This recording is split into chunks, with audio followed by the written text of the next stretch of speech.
C'est dommage parce que quand je le regarde parler, je dis, mais ce monsieur, il est président. Sinon, on devait le solliciter pour donner des conférences partout, aux quatre coins du monde. Parce que je ne sais pas, mais sa tête, c'est pas croyable. Sa mémoire, sa culture. Je ne sais pas combien de gens, combien de chefs d'État. Il semble que le président Mugabe, en son temps, était le président africain le plus diplômé. Ici, il n'est même pas question de diplôme.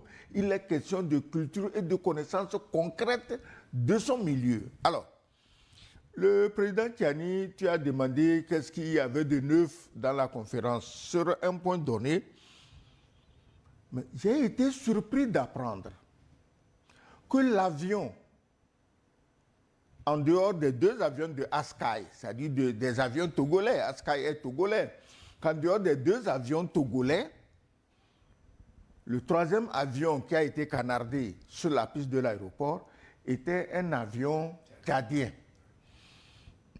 qui a rendu un service humanitaire en évacuant un corps de quelqu'un qui était décédé.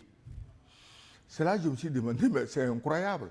D'où est-ce que le porte-parole du gouvernement ivoirien avait inventé les terroristes dans l'avion de Air Ivoire qui sont allés attaquer le Niger? Il a pris ça où?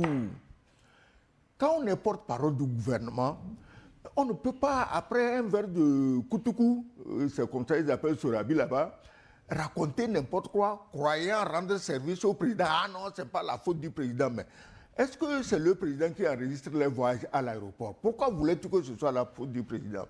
Et tu sors ça d'où? On ne sait pas. Le Niger ne vous a jamais accusé. On vous accuse sur d'autres points, vous ne pipez mot. Mais là où on ne vous a pas accusé, vous trouvez à dire. Donc, le président Tiani a apporté ce éclaircissement qui m'a agréablement surpris, parce que nous tous, on attendait qu'ils disent « Ah, les terroristes sont venus de Côte d'Ivoire dans un avion d'Air Ivoire ». Il ne l'a pas dit. C'est la preuve qu'il ne fait pas des extrapolations. Il ne dit que des faits. Et quand il n'y a pas un fait, il n'en parle pas. Donc le président Tiani, en plus d'être chef de l'État du Niger, c'est un général, c'est un militaire. Il est droit et il parle droit. Il dit des faits. Qui peut contester ces faits? Aujourd'hui, j'ai vu quelqu'un qui se lavait avec des gris-gris au Bénin, qu'il appelle des potions anti-Tiani, ce qui est incroyable quand même. Dans nos républiques modernes, c'est incroyable.